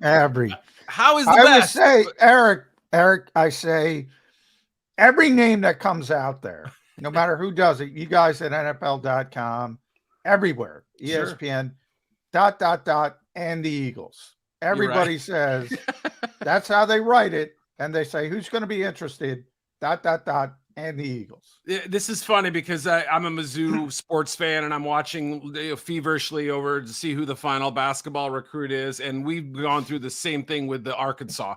Arkansas has been connected to every single transfer this entire offseason, every recruit, every high school recruit. So believe me, I understand the correlation there. But I don't know what's going to happen there. I mean, obviously, the Raiders paid a hefty price to get him 2 first-round picks. They brought him in as what you thought was this pairing with his college teammate and a good quarterback connection there with Derek Carr. Now Carr is gone. Obviously, you've heard a change in the way everything's being described. And, the beautiful thing about Davante is that he's almost quarterback proof. You can stick him in any type of offense. So he's got obviously mass appeal. Like there are 31 other teams that would love to have him, all things being equal and salaries and whatnot in the perfect world. But I don't think the Raiders are going to move him. I mean, I could be wrong, right? I don't see Jacoby Myers as the number one. I obviously, you got to figure out what their future plans are beyond Jimmy Garoppolo. There's a lot to sort out. They need as many sure things as they can get. This wouldn't be the first time I think that a player spoke ill words about Josh McDaniels. I'm pretty sure he's used to it at this point. So we'll see. It's also one of those slow news cycles where we glom onto these sorts of things and say, this is a bigger deal than it is. I mean, maybe it is, maybe it isn't. What if they start out with a hot start? Who knows? Yeah. I want to stick out west a little bit, San Francisco, because that's become a bit of a rivalry. Obviously, the NFC Championship game did not go the way the 49ers would have liked. I mean, it's amazing they were there with the third string quarterback. Then they're down to the fourth string quarterback. It would have been nice to see if Brock Purdy was healthy, how that game would have went. Right. But San Francisco as a whole, Eric, they're obviously a very good team. Very good team. They're just collecting quarterbacks. What is the plan out there? The plan just to wait for Brock Purdy to get healthy? To me, it's a perfect opportunity to give Trey Lance one more chance. Because, you have this, you can default to, well, Brock's not healthy. So you don't have to worry about creating any kind of controversy and just say, all right, Kyle wins with everybody. Why can't he win with Trey Lance? John Lynch, you don't have egg on your face for making that pick. Why isn't that? To me, it seems pretty straightforward. That's what I would do. Yeah, I mean, it certainly would make sense, right? Especially having sunk so much cost into getting Trey Lance, 3 first-round picks in essence, and such a young player. I mean, this is we talk about the other quarterback on the roster, Sam Darnold. I think he's still only 25 years old, which boggles my mind. We've been talking about the guy for about 19 years, I feel like. But, it's sort of a reminder that, you just can't give up on young quarterbacks. Obviously, we saw Geno Smith break out at age 31, 32 last year. So, but bigger point is that they have a lot of sunk cost into him. You have possibly an opportunity for him to be the season starter for a second year in a row. And if he's playing well, who's to say that they can't ride that thing as long as it goes till it goes off the rails, so to speak? Because if you're ever gonna recoup anything close to close trade value, he's got to play. Marinating and sitting on the side does not make him a more valuable collectible. So, and yet there's this sort of lingering, twisting in the wind talk about, Louis Riddick, obviously respected guy around the league. He's got some connections out there. Mike Martz certainly has said the same thing, that Sam Darnold might be the guy. Where are they getting this from? Is this just like two guys happening on the same point coincidentally? Maybe. I don't know how much those guys know each other, but could it be that the 49ers are maybe leaking this out? I don't know why they would, but it's fascinating to me that, I mean, first of all, Darnold signed quickly, and I was surprised. 55-game starter, played pretty well at the end of last year. Picked San Francisco, was like, oh, okay. Guess they're going to have 3 guys and figure it out as they go. But I really don't know. This will be a low-key, fascinating situation to watch unfold. As a guy who talked up Sam Darnold when he landed with my Jets, yeah, John and I were talking earlier about at some point you got to move on. You just got to throw up the white flag and go, I surrender, and get on with the rest of your life. If I got to double back and admit that Sam Darnold can actually play a little bit, not only am I going to be embarrassed, I'm going to be pissed. So it better not be Sam Darnold. Geno was bad enough, right? You get to watch Geno do well. Already happened with Geno, We can't have a double barrel shotgun here, right? Appreciate that. Alex Smith came out this week and took a stance that young quarterbacks in the league can't develop over defensive coaches, coaches that come from the defensive side of the ball to become head coaches. I love that stance, by the way. Can I jump in? I love Let's hear it. Let me hear your theories. Yeah. Go ahead, Jody. Sorry. Well, I'll disagree with John and Alex Smith. First of all, there are only a couple of defensive head coaches in the entire National Football League, right? It's at least 2/3, 1/3 offensive coaches over defenses. I think the split is probably more than that. I didn't line them all up and do the math, but what do you got, about 6 or 7 defensive coaches and 24, 25 offensive coaches? So we're looking at a small sample size to begin with. And then, oh, by the way, in that sample size is John Harbaugh, defensive coach. Lamar was able to win an MVP with him as his head coach, right? Mm-hmm. Pete Carroll came from the defensive side of the ball. Russell Wilson had a pretty damn good career up until he went to Denver. So somehow Pete Carroll couldn't put the kibosh on Russell Wilson. And there was one other guy. McDermott up in Buffalo. Somehow Josh Allen, who people said after his first year, oh God, this guy's never going to be a quarterback. He can't throw the ball. He's completely inaccurate, has become one of the best quarterbacks in the NFL. Right. So other than those 3 out of the 7 or 8 that there are overall, yeah, that goes to prove the point that Alex Smith and John McMullen are trying to make. Well, all right, let me defend mine, hear then you jump in there. Yeah. All those guys are CEO coaches, number one. So you got to get the hell out of the way. The I offensive don't remember guy. either Alex Smith or you qualifying Well, defensive I'm coaches as saying CEO coach. Alex, I can't speak for Alex. Alex, hopefully we'll get him on the show. He can talk for himself. I'm speaking for myself. They're CEO coaches. So number one, you got to get out of the way. Mike Zimmer, who I had a ton of respect for, and had a great little run. But then it just got overbearing, right? And he had a good quarterback and a veteran quarterback, and he didn't like him, and it was just a disaster. If you step out of the way, there's a lot of ways. Not a CEO coach? No. He called the plays on offense? No, defense. He's a defensive guy. That doesn't mean you, but he meddled in the offense. He told the 97 coordinators, whether it was Pat Shermer or Clint Kubiak, or they had a different coordinator every year. Part of the reason why is because they couldn't get along with Mike Zimmer and they wanted to get the hell out of there. He was always meddling in it.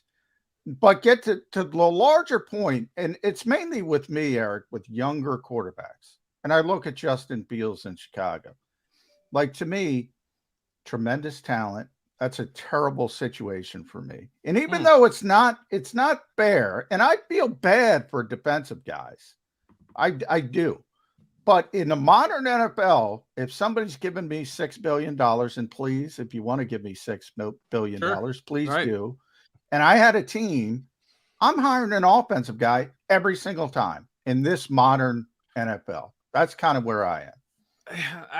I see both sides of it, right? I mean, I realize that, you know, it's hard to judge these things in a vacuum, right? Is how much say does the offensive coordinator have? Is the defensive minded coach completely hands off, or are they part of, you know, the game design? Obviously, they're intrinsically involved, right? I mean, they're going to be the ones who are making the aggressive calls or the passive calls on offense and whether to go for it, things like that. So, you know, I mean, we're talking about developing quarterbacks, though. I think a lot of that is done by the quarterback coach, the offensive coordinator. I get the thinking there, absolutely. But, you know, what if, you know, we start seeing a rash of defensive coaches have success in the league, and it's, you know, it's not shocking to think that when the league swings one way, it's going to pendulum back the other way. And I assume that in 10 years, it's going to happen the same way. So, you know, obviously Brandon Staley, you know, his own errors have been his own, but Justin Herbert hasn't been held back, I wouldn't say, by Brandon Staley. You brought up McDermott as well. And I thought McDermott's biggest issue was time clock stuff and game management issues early in his career. Yeah. Well, you can go back. He inherited that from Andy Reid. Because I'm sure time clock issues too. When he I know first came we don't even talk about that anymore. Andy's sort of figured it out, I think. But anyway, I don't know. He did. I'm a little ambivalent on the whole idea. I think I would try to get the best coach who can handle, who can wear a lot of hats and also manage a large group of people and also gets the big picture. Well, Jody brings up an interesting point. I'm a big CEO coach guy, so I'd rather have a CEO defensive minded coach than a guy getting mucked up in play calling. Like Kyle Shanahan. I don't think there's a better play caller in football, Eric, than Kyle Shanahan. I don't think there is. But man, you talked about game management, time management. He gets mucked down. He makes some serious mistakes when it comes to managing the game. And that's because he's so hyper focused, I think, on the play calling, which is brilliant. But there's a give and take there. Yeah. It ruined Matt Nagy in Chicago. I thought, it was like this obsession almost with this his Denny's menu, right? Like that was Yeah.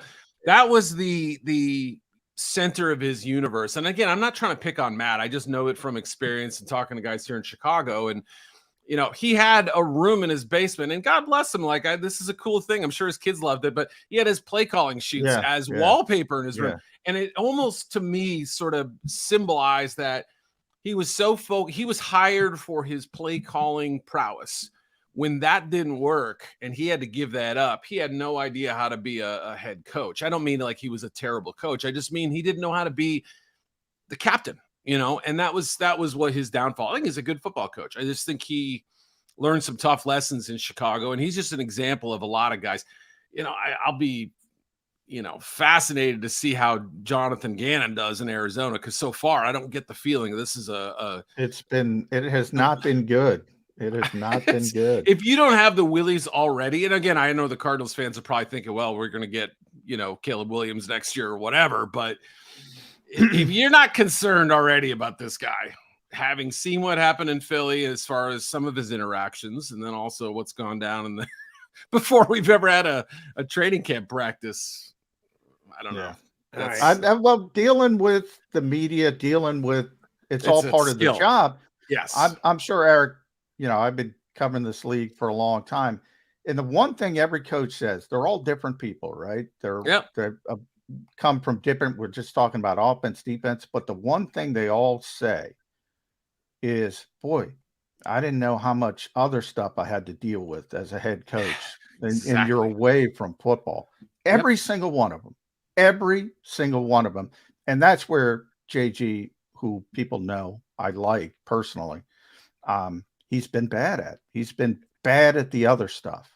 I think he's a good coach, but of course he wouldn't get to this level if he wasn't, right? Yeah. But it's the delegation, it's the handling of, the buck stops with me attitude, and knowing when to place the blame elsewhere, knowing when to shoulder the blame. I mean, it's all these things that it's a delicate, complex puzzle that you have to put together. It's like building a ship in a bottle. You don't figure it out till you've crashed about 15 times. So, we'll see. Yeah. My point is, y'all take Matt Eberflus over Adam Gase every day of the week and twice on Sundays. Just because you come from one side of the ball doesn't mean you're going to be successful. Well, good point. Because I don't know if I can name. Gee, that's an interesting question. The two most overmatched first-time head coaches, Eric, Adam Gase, Josh McDaniels. Forget about it. Gase wasn't a first time. He was a second time when he went up and butchered my New York Jets. Well, he had already been the Dolphin coach, and they hired his ass, and he sucked in New York. I didn't mean the Jets part. The Jets are even worse because they hired him after he proved it. Shame on you, right? Yes, exactly right. That's why I'll take Robert Saleh, even if it's a defensive guy. I guarantee he's better than Adam Gase. Yeah. Well, I'm not going to argue that. I can't. I don't have a crutch to stand on there. Not on that one. All right, Eric, let me ask you a question. This might be a tough one for you to answer. We had the whole schedule reveal, and I thought it was hysterical. Not you guys probably didn't, but they usually promo it like 3 weeks out. All day, NFL Network, blah, blah, blah, blah, blah. Pick by pick analysis of everything. They didn't get it done till like Sunday, before the Thursday draft. They were still working on it within days of the draft, but they got it on and you had your whole day there. And as usual, the NFL Network did a really nice job. A lot of European games this year. Yeah. And I understand the whole philosophy behind it. The NFL is the big dog in this country. Nobody argues that. It's not even close, not even a competition. But internationally, the NBA actually outdoes the NFL. They sell better in China and Europe, other places. The NFL trying to play a little bit of catch up. Are they overdoing it a little bit? Are they saying, everybody here in America just going to put the game on at 9:30 Eastern, which means it's 6:30 for the West Coast guys. Good luck getting up at 6:30 to watch your fantasy guy play in the first game of the day. Are they? Is the pile of money that they have here in America not enough, or is Roger Goodell just doing what he's got to do to broaden his game no matter what? Are they not thinking about our Hawaiian NFL friends? My goodness, what time are they getting up for those European games? No, they're staying up. They're not going to bed. That's true, right? They're watching That's that game before they ever hit the sack. Smart man. That's exactly it. I mean, I will say this. I think you either continue to grow or you start to die. I mean, I know it always is going to look like greed from the outside. Oh, they favor money over everything else. And I promise you, I've had this stance before I was ever an NFL employee, right? I mean, my thinking is, are you going to let soccer infiltrate the United States before you infiltrate Europe or possibly Asia one day? I can remember Paul Tagliabue sitting at a Super Bowl press conference and him talking about wanting to discover the next Yao Fling, the Chinese quarterback, right? He made the name up on the spot, or one of his handlers did. Why did I never hear that before? Yao Fling? Yao Fling. I love that. I was How there. did I'll I never miss forget that? it. Yes, Boy, that was one you of my get first. in trouble for that today. Boy, Can you imagine? that. Can you imagine Boy, Jack, saying that? You'd be butchered. But Yeah. that's a real Cancel. quote, by the way. Yeah, Yeah. look that one up. But yeah, I remember him talking about wanting to go into Asia, almost 20 years ago now. And that may be a little more complex now, politically speaking, but from, expanding is the natural growth, especially Germany. Germany felt like kind of the hidden motherlode. That was the country. First of all, Germany and Austria have produced some players in recent years, which is nice. You always want to have that connection. Beyond that, there just seem to be a lot of American football fans over there. So they love their soccer. They're fascinated by American football. Why not get a foothold there? And we've got London with the standing games there every single year. Maybe the next one's Paris. I don't know, right? I mean, obviously this isn't going to be like the conquest of Europe here or anything like that. But I think there's a good chance that they keep expanding there. There's talk of a division in the UK, which would be led by my buddy Tony Khan in Jacksonville. Sure. They're having issues with that stadium down there. Yep. But I'll end it here at Eric_Edholm. Make sure you follow Eric on Twitter. Does a tremendous job. Read him at NFL.com. Back to your neck of the woods, Chicago, for this reason. Yeah, I thought it was really interesting. Ryan Poles was on a station out there, I think it was this week, talking about Jalen Carter. And he basically kind of admitted, you know what? We're not in a position to take a player like that. Whereas we here in Philadelphia, 2-time executive of the year, Howie Roseman, Howie can do no wrong right now, Eric. Everything he does is perfect. I maintain Howie's very good at his job, but I maintain that rope that he has gives him such an advantage over other GMs in this league who can't simply do. And I thought Ryan was very honest. He basically admitted, I can't take that kid. How big of an advantage do you think that is? Quick. First of all, I think you're 100% spot on. And this is the point I've been making since the night of the first round. I thought I had mocked the Bears to take Carter because I knew they knew he was a special player. I didn't know what they knew about him character-wise. I didn't know how they felt about him, I should say. And I should have realized exactly what Poles has said, which is, in essence, this is my reading of what he said, which is super talented kid. Don't know if this is the right place for him, that we can support that kind of thing. Philadelphia, however, is almost the perfect terrarium for this fascinating player to grow, because not only do you have the Georgia connection, obviously all his former teammates who are there now, but also the winning pedigree in recent years, an upward progression that, you could argue they maybe are a better team this year than last year. Maybe, you never know. But also the fact that they had the extra first-round pick to do so. You have Fletcher Cox there in a mentor year, possibly the final year, a bridge year, whatever you want to call it. Surrounded by talent, the expectations football-wise can be managed. You can keep a close eye on him in terms of, hey, how is he interacting with teammates? Is there any concern off the field? Is there anything else we have to know about? It's the perfect team for him to go to. I mean, obviously you take a great team and a great player and say, they're made for each other. That's not what I'm saying here. I'm saying this unique situation with this player and this unusual situation with this team are perfectly married because of the success one has had and the questions and the risks that the other one carries. And if he fails, the team's still going to be fine. It's still going to be really good. They're not going to fail because of Jalen Carter. I couldn't agree more. All right, last one for me. Our guy, our team, Jalen Hurts and the Philadelphia Eagles got the quarterback dominoes falling. They got their deal done first. Not shortly thereafter, Lamar Jackson, finally. No movement whatsoever, bad-mouthed back and forth, no agent, how difficult it is. Oh, all of a sudden, when Jalen Hurts got done, they got the Lamar Jackson deal done.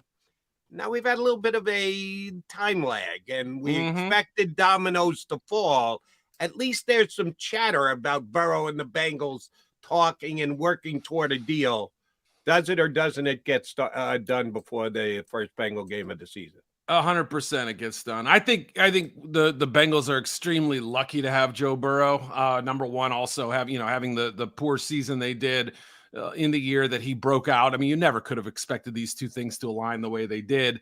It was a Haley's Comet of events, right? But he happened to be from Ohio. He loves the city. He's already talking about wanting to keep the group together. Like guys from, even Ohio State said, like, Joe is like all about the team, right? I mean, I think they're fortunate in that he knows I'm going to be rich one way or the other. I'm not going to be greedy about this contract. Yes, I'm going to have some pretty big numbers that I ask for, but big relative to other quarterbacks, maybe not. So I think it absolutely gets done. I mean, the biggest issue for Cincinnati would be the length and the total money, because you got to have that money in escrow. Yeah. Right? And this is not exactly known as a cash-rich franchise, nor are the LA Chargers, who have Herbert. So that's really kind of the hidden drama there. I think most of the negotiations won't be that hard, believe it or not. It's going to be over the total length and how they got to get all their ducks in a row. Some organizations can just say, hey, write the check, and you want to lock them up.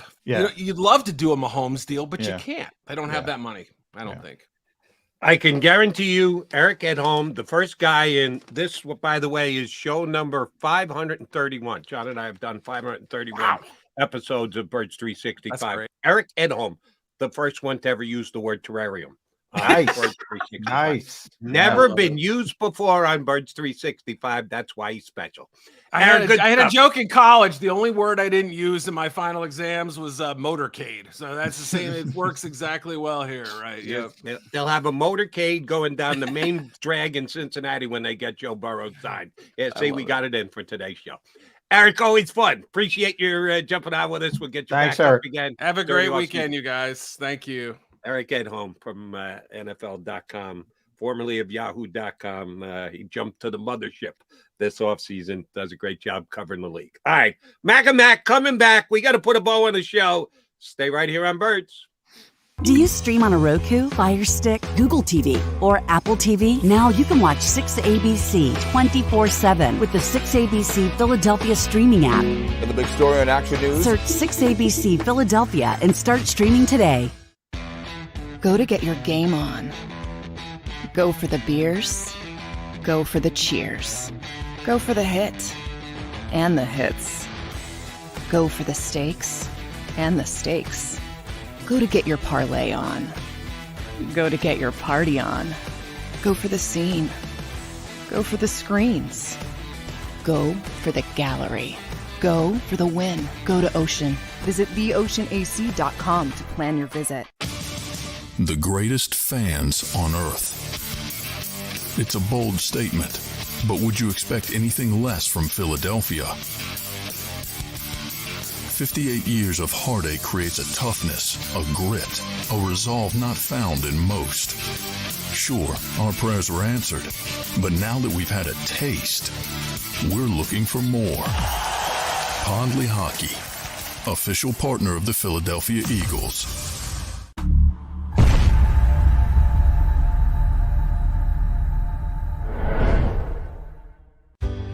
Go passionately.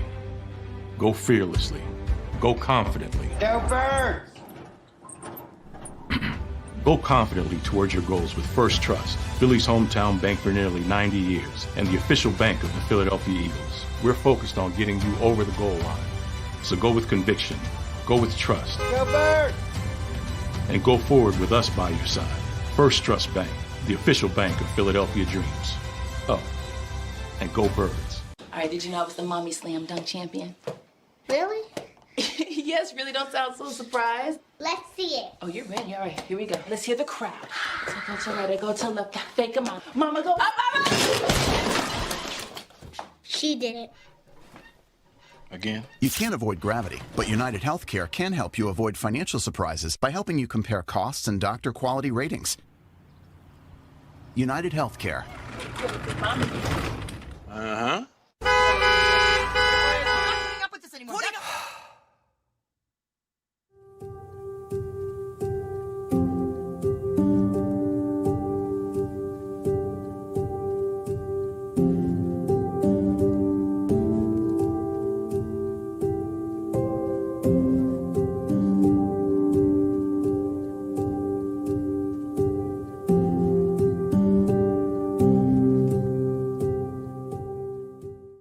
EAGLES, Eagles.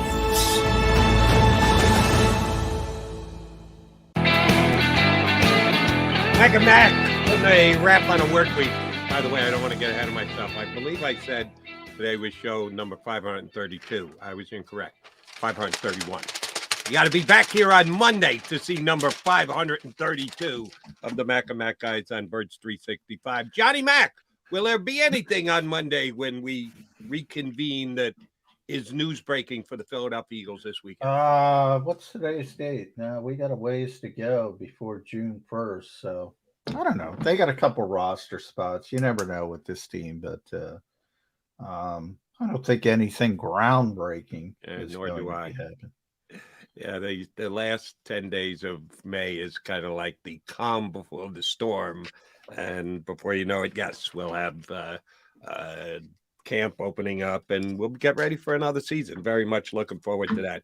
I got to thank both Mark Farzetta and Eric Edom for jumping on board with us. Monday, Russell Baxter, Bax football guru, is going to jump in with us. I haven't had Russell on in a... I like Russell was getting feisty last. I saw on Twitter. He was going back and forth. I'm with Russell. There are a lot of people. He was talking about Joe Namath, so a subject close to your heart, who's a Hall of Fame quarterback. But, a lot of modern fans just don't get it because they look at his numbers, and that's what Russell was going back. And they say, he's not a Hall of Fame quarterback. His numbers are terrible. And I'm like, man, you just don't get it. It's a different game. Completely different game. He's a Hall of Famer because he was great amongst his peers. First ever, I believe, 4,000-yard thrower. I think he was a 2-time MVP. Joe Namath is a Hall of Famer. And if you just look at a book and look at numbers. A website. Nobody looks at a book anymore. Yeah, they go to a website. Good point. So look it up. Good point. Yeah, and the thing that nobody ever gives any traction to is he changed the game. He was at a time coming out of college when you had to make a choice between the NFL and the AFL, and he legitimized the whole damn league, which forced the merger.